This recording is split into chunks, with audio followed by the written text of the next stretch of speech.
Ah, c'est ça. Espérance, espérance. 4, 3, 2, 1. J'irai jusqu'au bout de mes rêves, j'irai jusqu'au bout. J'irai jusqu'au bout de mes rêves, j'irai jusqu'au bout. Hey, hey. J'en suis sûr, j'y arriverai, j'y arriverai. Par la force que Dieu me donnera, j'en suis persuadé. C'est ça. J'irai jusqu'au bout de mes rêves, J'irai jusqu'au bout de mes rêves, j'irai jusqu'au bout. J'irai jusqu'au bout de mes rêves, j'irai jusqu'au bout. J'en suis sûr. J'en suis sûr, j'y arriverai. Bonjour à tous. Vous allez bien?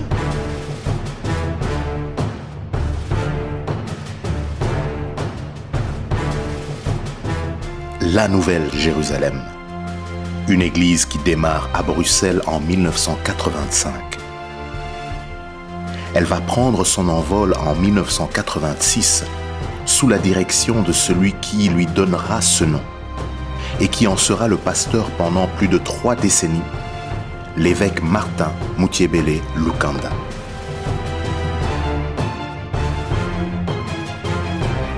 Rien ne laissait augurer qu'elle compterait à ce jour plus de 30 églises réparties partout en Belgique et à l'étranger.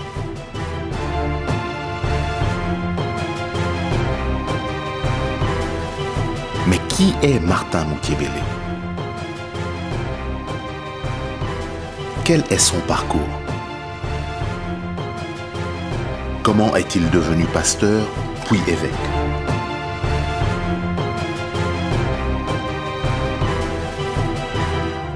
Découvrons ensemble son histoire.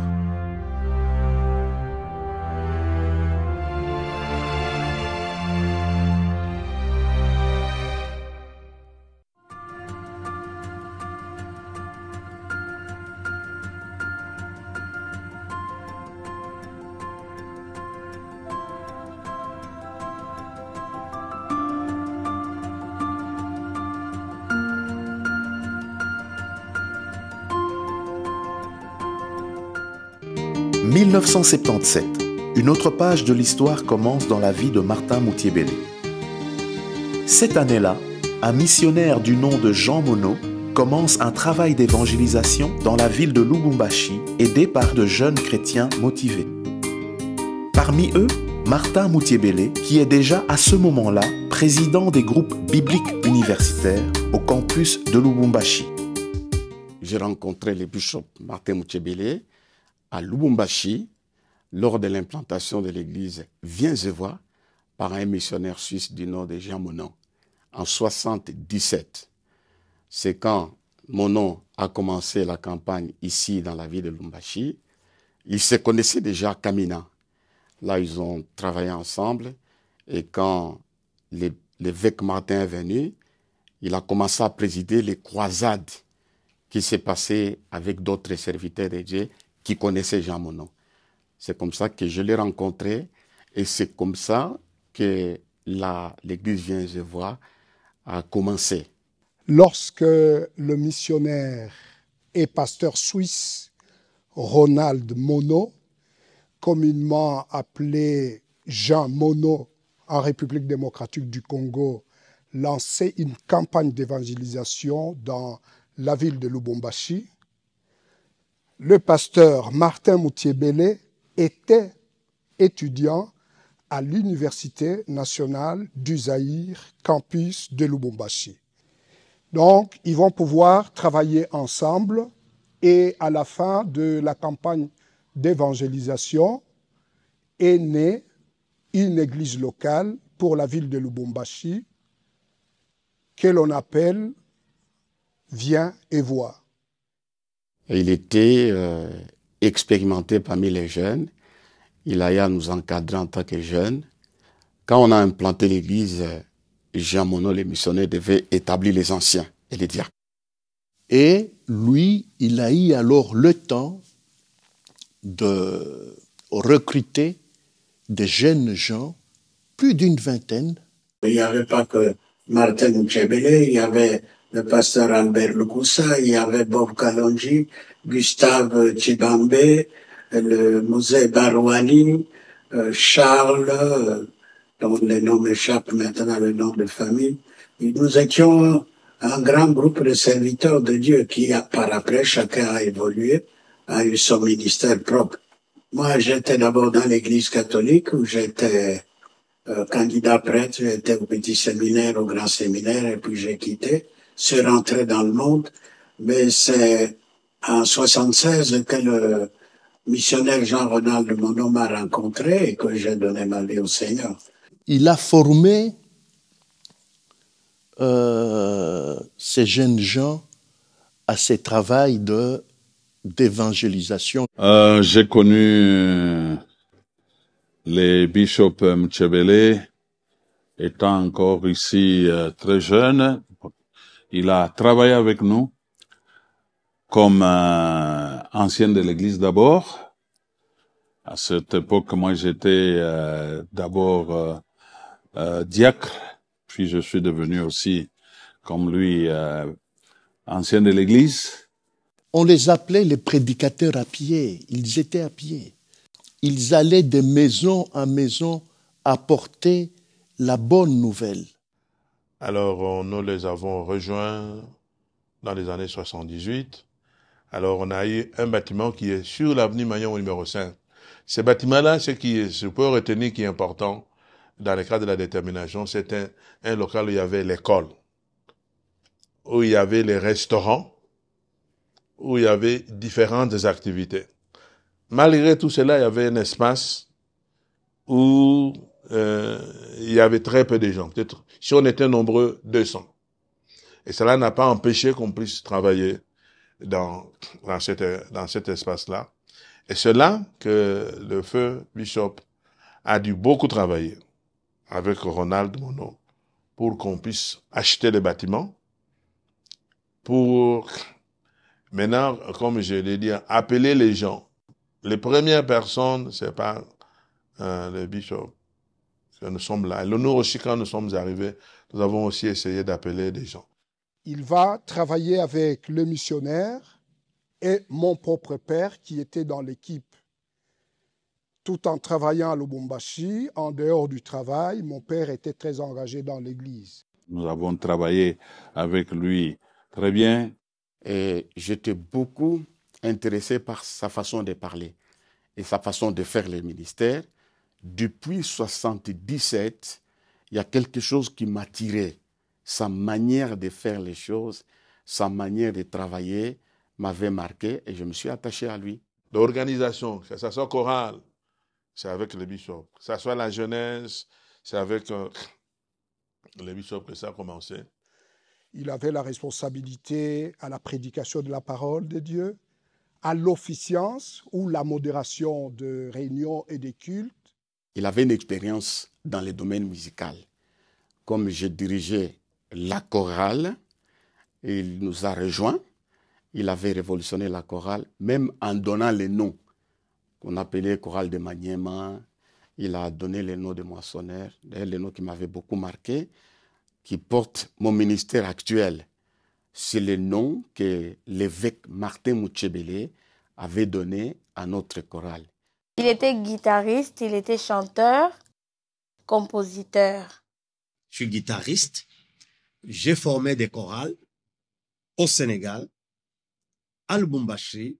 J'ai chanté toute ma jeunesse dans les chorales et j'ai toujours rêvé chanter et jouer à un instrument. J'ai fait la guitare comme autodidacte. Parmi ces compositions, nous pouvons retrouver Le Maître de l'Univers et Quelque chose a changé mon cœur.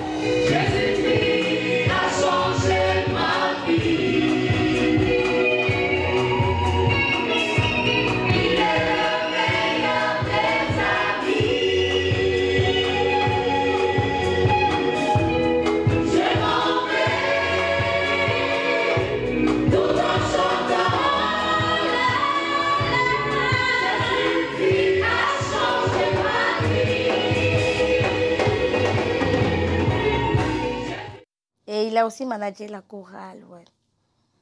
Il est vraiment le fondateur de la chorale, si je peux dire ainsi. Il a animé des groupes de maison, donc des prières, et j'en passe. Donc, c'était un pilier parmi tant d'autres. Le premier pasteur établi par le missionnaire Jean Monod est Félix Diaboupemba. Après lui, Martin Moutiébélé, qui est jusqu'alors ancien de l'Église. Lorsque celui-ci démissionne de sa fonction pastorale, Félix Diaboupemba est revenu en fonction quelque temps. Ensuite, Théophile Kilouba devient pasteur de l'Église. Après lui, c'est Albert Loukoussa. Et enfin, Jacques Calabo, qui est le pasteur principal de l'Église jusqu'à ce jour. Quand il était au campus, il était le président du groupe public universitaire, GBI. Et non seulement ça, il était également dans le groupe de responsables de Ligue pour la lecture de la Bible. Quand je l'ai rencontré, c'est suite à l'entretien que j'avais eu avec une sœur, Marie Louvège. Cette sœur était amie à mon épouse. C'est elle qui me parlait de ce serviteur de Dieu. Et lui, il connaissait la Ligue. Il connaissait la Ligue à Kamina. Alors, il a été à Kamina pendant longtemps et c'est à Kamina qu'il avait fait des rencontres avec Philippe de Corvée, qui était en ce moment-là le secrétaire général de la Ligue au Congo. Il connaissait la Ligue par les manuels, comme lecteur de la Bible, carte de méditation. Mais quand je l'ai rencontré suite à ce lien avec la sœur Marie Louvège, cela a fait que j'ai trouvé que c'était vraiment un bon serviteur de Dieu. C'était à Lubumbashi.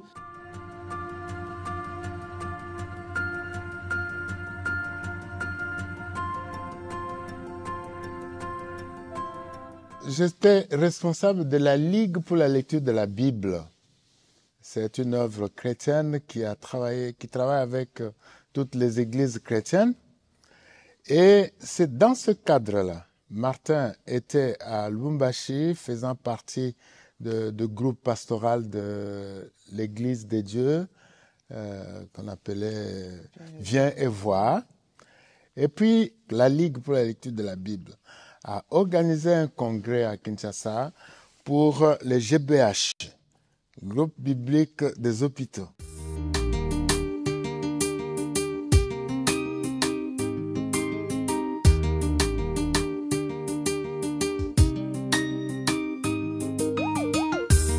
Martin a fait partie de la délégation de Lubumbashi vers Kinshasa.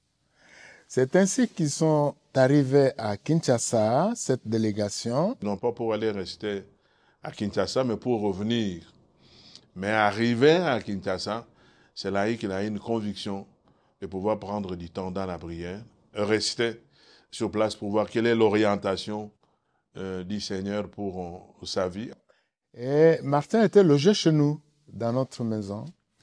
C'est ainsi qu'après ce congrès de GBH, il est resté dans notre maison. Et c'est à partir de là que nous avons mené une vie d'ensemble, en se retrouvant d'abord depuis Yaoundé, et nous nous sommes retrouvés maintenant dans notre maison.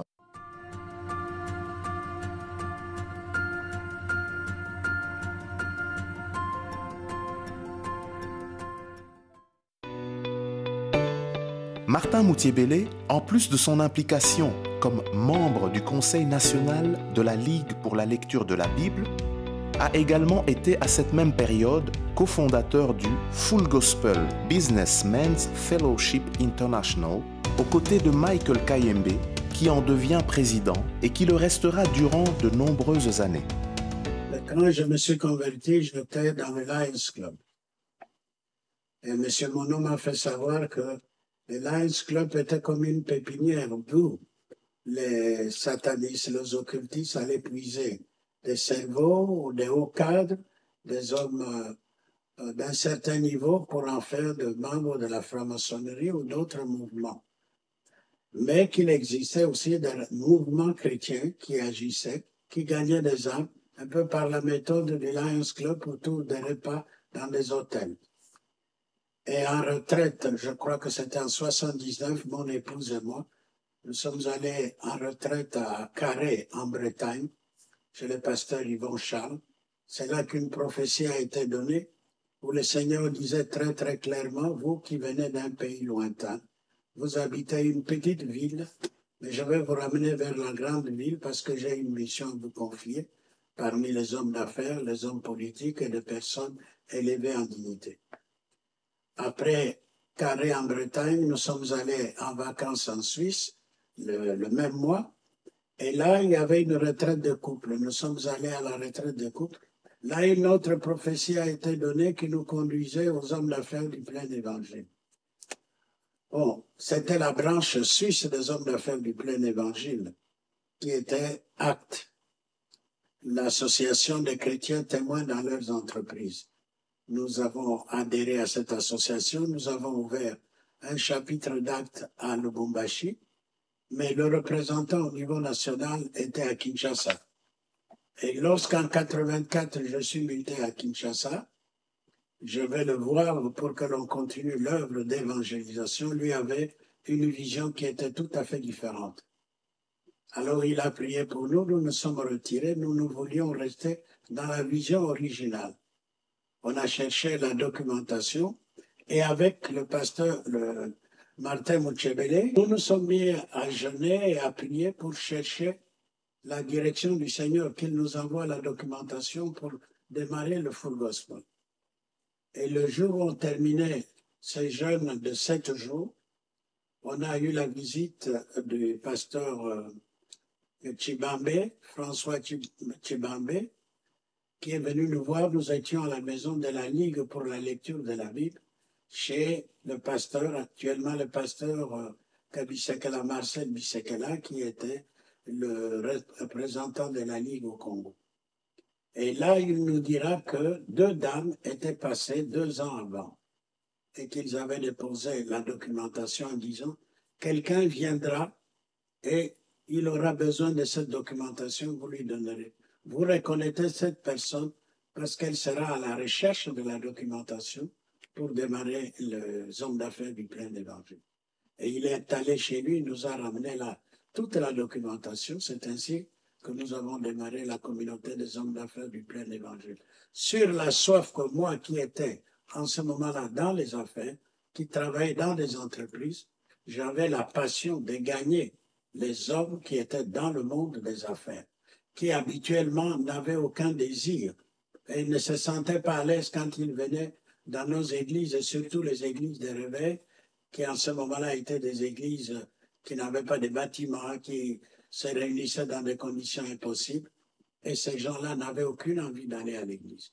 Donc il fallait inviter ces gens-là dans des hôtels autour d'un repas, comme faisaient les Lions Club ou les Rotary, et là, autour d'un repas, on pouvait donner notre témoignage, faire un appel.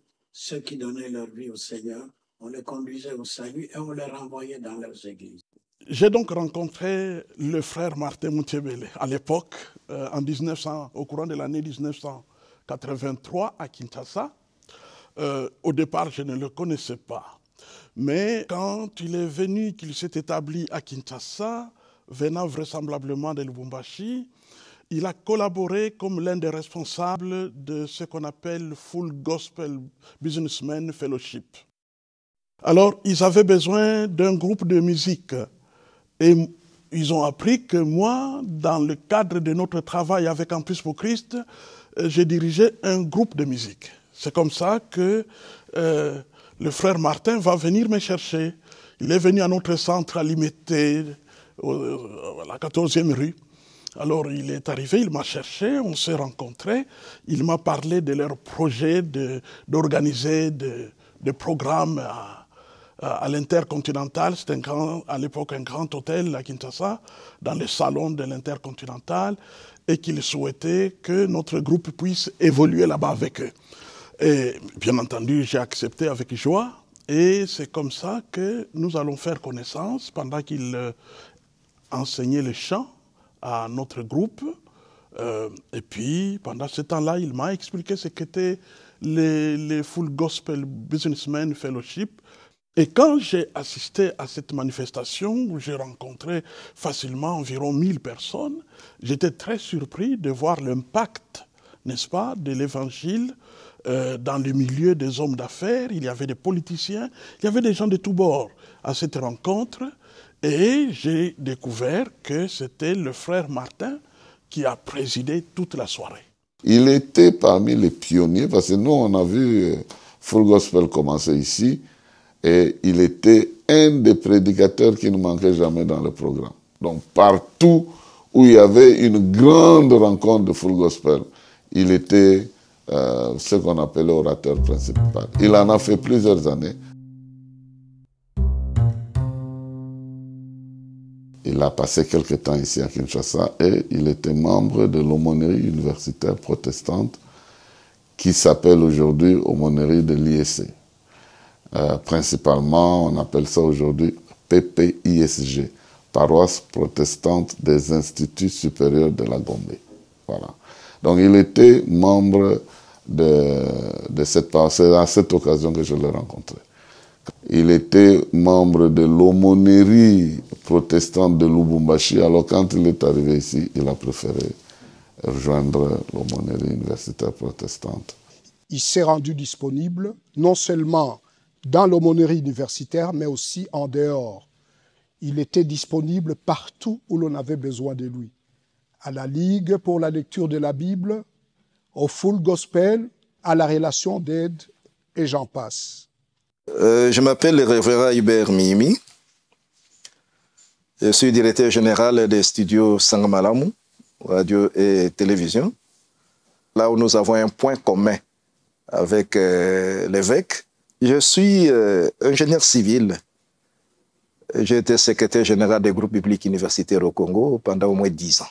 En lui, ce que nous avons constaté aussi, non seulement la discipline au niveau académique, mais la discipline dans les services de Dieu. Ça ne s'improvise pas. Discipliné en tant qu'étudiant, et quand il termine en tant qu'ingénieur civil, il est venu ici à Kinshasa, il a travaillé d'une manière disciplinée, et non seulement il était à Kato, il était aussi dans le Full Gospel. Finalement, tout ce qui bougeait les pays dans les réveils, il s'y retrouvait, puisqu'il avait la compétence, il avait l'efficacité, il avait la spiritualité. Et tout cela nous motivait à emboîter les pas. Ce qui fait qu'en terminant aussi nos études, nous n'avions pas le choix. On avait une référence, on avait un modèle à suivre. Et en tant qu'ingénieur civil, nous avons déjà été formés pour être disciplinés, mais avec lui, c'était plus que ça. Notons qu'avant de s'impliquer avec son mari dans l'œuvre du Seigneur à Kinshasa, Rosiane Moutiébélé est d'abord restée plusieurs mois à Lubumbashi. Elle était toujours en poste à la SNCZ et s'occupait des enfants. Après quelque temps passé seul à Kinshasa, Martin, qui n'a toujours pas trouvé d'emploi, va prendre une décision importante. Il est entré dans un jeûne de 12 jours. Nos chambres étaient voisines. Nous l'avons soutenu dans la prière. Et si mes souvenirs sont bons, entre le 8e ou le 10e jour, j'aurais un rêve. J'ai vu qu'il était engagé à la GECAMIN à l'époque, donc à la SOSACOM, une nouvelle version de GECAMIN. Et on m'a même montré sa carte de service. Alors je suis allé le voir à un moment de pause pour lui dire « Tu peux arrêter les jeunes parce que tu es engagé à la GECAMIN et tout ça. » Il a dit « Non, j'ai décidé de faire 12 jours de jeûne, je ferai 12 jours de jeûne. » Et pendant ce temps, il mangeait pas, il buvait pas, il prenait même pas de douche. Il lui arrivait peut-être, je crois, de s'éponger tout ça, mais vraiment c'était un jeûne sévère. Un jeûne de consécration, il voulait voir la face du Seigneur qui réponde à son besoin. À tel point qu'on commençait à s'inquiéter, nous qui étions à Lubumbashi, dit non, votre ami, depuis qu'il est entré en prière, on ne sait pas, les gens commençaient à s'inquiéter. Pendant cette période, moi, j'exerçais une fonction assez élevée de directeur administratif adjoint à la SOSACOM. La SOSACOM, c'est la grande entreprise de commercialisation des produits Gécamine. La Gécamine, elle produit à Lubumbashi, mais la société qui commercialisait ces minerais, elle s'est trouvée à Kinshasa. Mon nom est M. Kiswa Kamwenze Claude. Et j'ai rencontré les bishops par l'intermédiaire de M. Banzangoi. Nous étions tous à la SOSACOM, à Kinshasa. Nous sommes de la même région de Kabongo. C'est après que j'ai découvert qu'on était très, très proches. Sa famille, je l'ai connue, mes parents l'ont connue, ses frères, parce que moi-même j'ai grandi à Kamina, mais je ne savais pas que les gens que j'ai rencontrés étaient les grands frères du pasteur Muchebele. C'est seulement à partir des Kin, en causant avec lui, qu'on a constaté qu'on était vraiment dans la famille.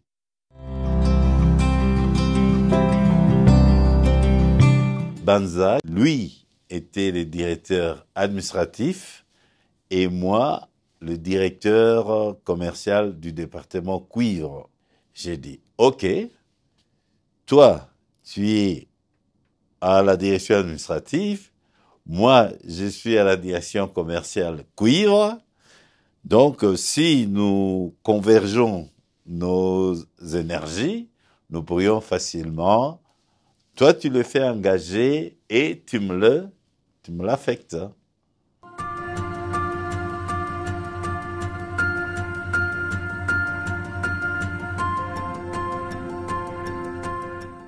Je ne peux pas dire que Martin m'avait contacté pour le travail.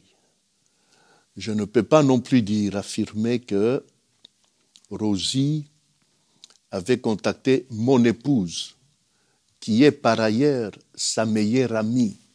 J'ai directement présenté le cas de Martin au président délégué général, qui avait confiance en moi et qui m'a dit de faire la lettre d'engagement. Ça, c'est une particularité. On a fait la lettre d'engagement. Il m'a confié cette lettre d'engagement. Je suis allé rapporter la lettre d'engagement où Martin habitait, c'était Lingouala, je crois. J'arrive, je rentre, je les rapporte la bonne nouvelle. Quelle a été leur réaction? Ils ont commencé à louer l'Éternel. Et on va lui remettre un document, un contrat qu'il va signer, et on lui donnera la carte de service. Quand il revient, il me dit, mon pote, ce que tu as vu, c'est réalisé, regarde. Je dis, c'est quoi? Il dit, c'est la carte de service. Je dis, mais gloire au Seigneur, nous avons loué le Seigneur, nous lui avons rendu grâce. Et je voudrais signaler que cette période, on n'engageait pas. Les choses sont parties d'une manière automatique. Comment? Je crois que c'était le plan de Dieu. Commence alors un nouveau chapitre pour Martin et Rosiane. Il est engagé à la SOSACOM à Kinshasa. Pendant l'été de cette même année, en 1984, maman Rosiane ainsi que les enfants rejoignent Martin à Kinshasa afin de commencer leur année scolaire en septembre. À la SOSACOM, il est engagé et a été affecté dans ma direction. Donc, je l'envoie en stage à la Société Générale de Minerais. Des années 84-85, je crois, c'est ça. Dans notre bureau, arrive un stagiaire.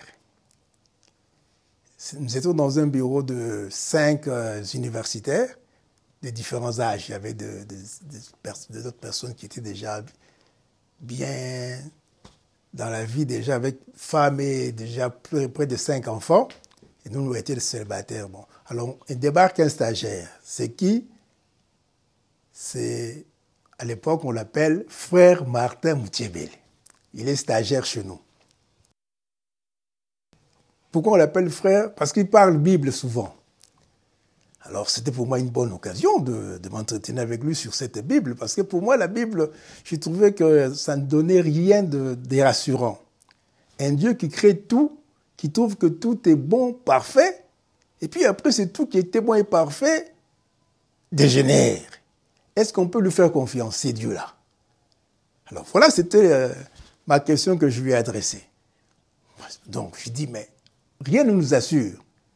Ce qui a été au commencement risque demain de se retrouver dans le paradis. Alors, je refuse de croire au Dieu de la Bible. Mais, en fait, c'était pour montrer un peu cette période de grâce. Alors, en cheminant avec lui, comme on avait pris l'habitude de partager chaque matin dans tout ce bureau-là, et petit à petit, j'ai saisi cette grâce de Dieu. Donc, je suis parti de mes vaines pensées pour saisir la foi en Jésus-Christ par le canal de frère Martin Moutiébélé à l'époque. Nous avions à nos heures de repos, lorsque nous étions nouvellement convertis, nous avions à nos heures de repos, de midi à 14h, le frère Martin était notre prédicateur à ce temps-là de repos. Donc nous avons continué nos prières. C'était le seul, en tout cas, qui nous encourageait à persévérer dans notre foi, comme nous étions des nouveaux convertis. En fait, nous étions des hommes, des femmes qui ont aimé vraiment le Christ. Nous avons reçu notre conversion directement. Nous avons eu notre zèle. Nous étions tout feu, tout bouillant pour le Seigneur. Alors, il était là pour nous exhorter, nous encourager pendant toutes les heures de pause. Des fois, on oubliait d'aller manger et on était là rien que pour prier. Puis on disait, bon, la nourriture peut attendre. Alors, on pouvait s'attraper un sandwich à la hâte avec un Fanta et hop, après la prière, on retournait travailler. Un jour, lors d'une réunion organisée à Kinshasa par le Full Gospel, Martin Moutiébélé est le modérateur. Alors qu'on lance un appel à la prière pour les personnes qui ont besoin d'une intervention du Seigneur, notamment dans le domaine du travail, on vient lui souffler à l'oreille qu'il ferait mieux de s'avancer également pour qu'on prie pour son travail. Parce que l'information de la dissolution de la société dans laquelle il vient d'être récemment engagé vient de tomber. En juin de l'année 1984, on liquide notre société. Le vendredi, le conseil des ministres prend une décision pour dire que votre société est liquidée. Alors que moi, le samedi, j'avais déjà pris baptême pour un rendez-vous avec le pasteur Martin pour le baptême. Donc, je suis passé par les autres baptêmes. Il m'a amené dans une église à ma campagne et j'ai été baptisé. En ce moment-là, la SOSACOM a eu le projet de former un groupe de jeunes cadres appelés à venir reprendre un travail ici, dans le cadre, donc à Bruxelles, dans le cadre de la commercialisation mixte des minerais.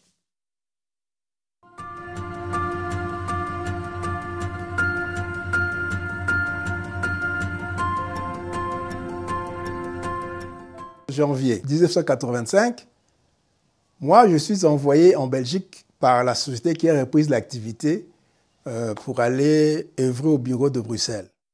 Comme on a privilégié dans le groupe de plus d'une vingtaine de personnes, au moins 15 devaient être ingénieurs. C'est ainsi que, sans que Martin ni Rosie ne fassent des demandes quelconques, Martin a été désigné parmi les groupes de stagiaires pour venir ici à Bruxelles afin de reprendre la commercialisation mixte. Après, moi, je rejoins Londres pour ma formation et on m'affecte à Bruxelles.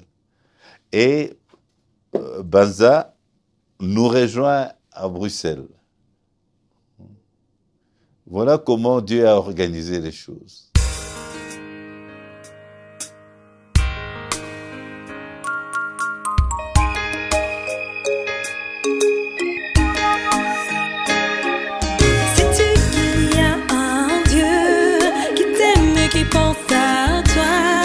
Sais-tu qu'il y a des yeux qui de l'infini des cieux te regardent? Alors pourquoi pleurer quand tu sais que l'être le plus grand pense à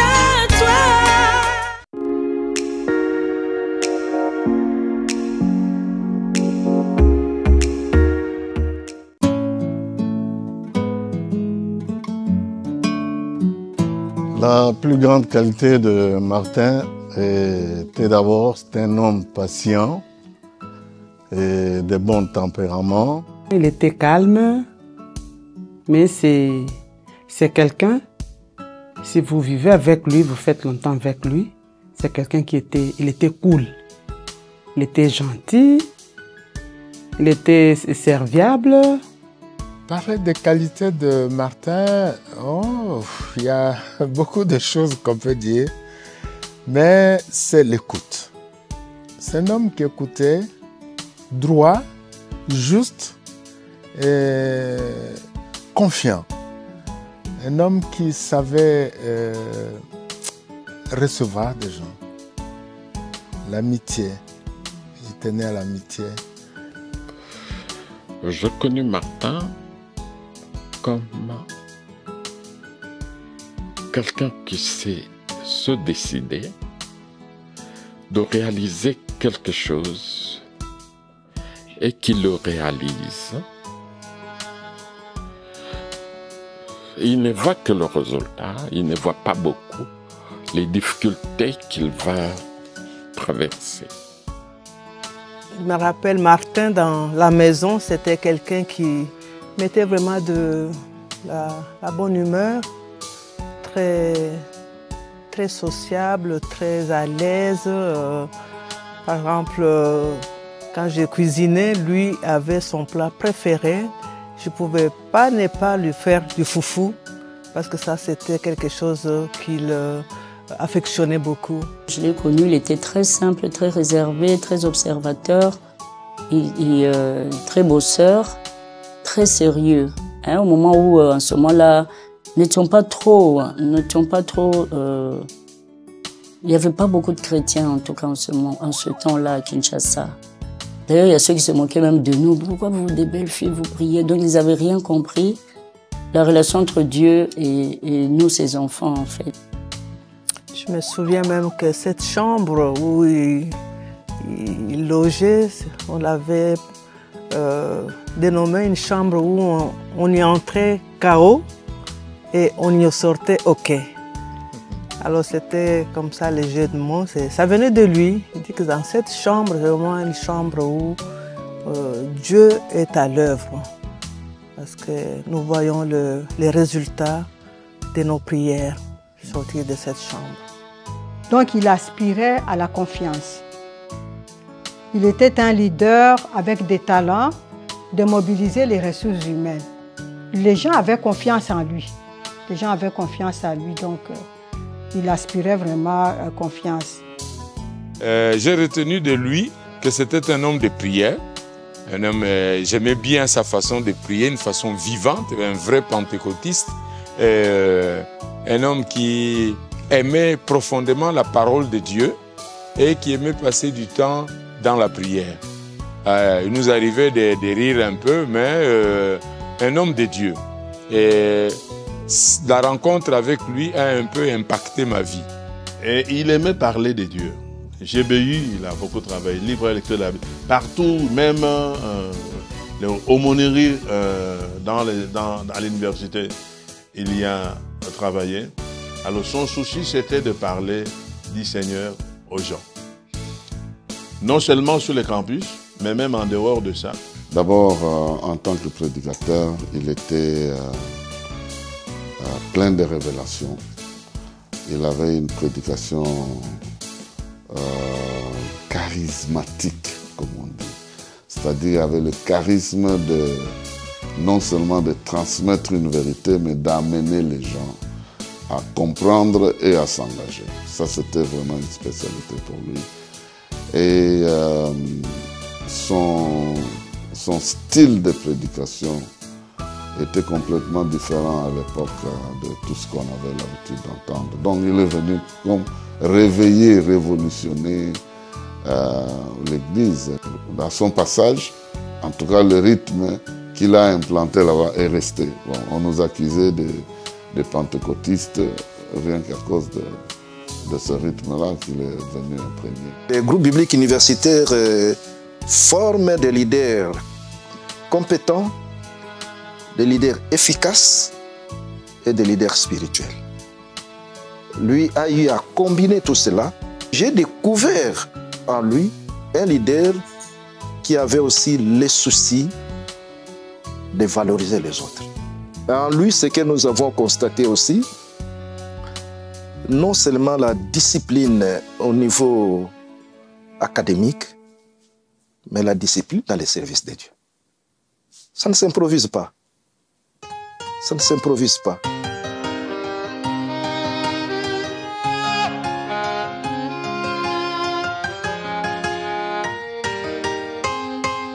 Nilimuzoelea, alikuwa mzuri sana, matendo mzuri.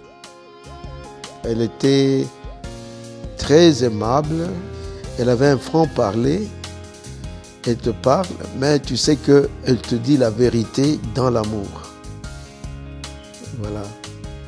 Donc si elle voit qu'il y a quelque chose que tu ne te comportes pas d'une façon qui est correcte, elle te parle, elle te corrige, parce qu'elle t'aime. Ah, Maman Bishop, elle était sanguine. Puisque quand je l'ai vue pour la première fois, donc comme moi aussi je suis sanguine, c'est comme si on s'était connus depuis longtemps. Donc le courant est vite passé. Elle m'a adopté. Pourtant je suis comme sa fille, je n'ai pas son âge, mais elle m'a adopté. Elle était, pour moi elle m'appelait souvent secrétaire, moi je l'appelais patronne. Elle me conseillait. Donc elle était claire et directe. Elle n'aimait pas les mensonges. Surtout aussi, on n'en parle pas souvent, mais c'était une femme très intelligente. Donc, elle aimait beaucoup s'instruire. Elle me parlait toujours de son père. Et s'il y a une chose que je peux raconter sur elle avec son père, lorsqu'elle grandissait, elle me disait que son père lui avait appris à faire une soupe. Et puis une fois, là, lorsqu'elle est venue nous visiter, elle nous a fait cette soupe-là que son père lui avait appris à faire. Elle était toujours souriante. Je ne l'avais jamais vue énervée. Durant toute une journée, elle peut s'énerver. Après un temps, ça passe. On arrange. Elle n'était pas rancunière aussi. Ça, non.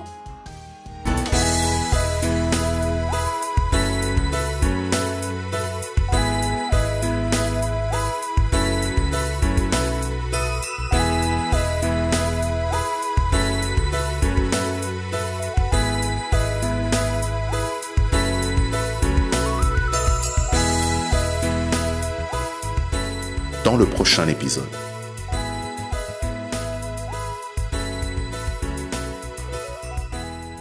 Il a commencé à prier. J'étais impressionné. Je voulais être un ancien d'église sur lequel le pasteur devait compter. Il nous a dit, je quitte la société. His ministry, his life has influenced thousands of people all over the world. Ma maman, je la décrirais premièrement comme une femme très joviale.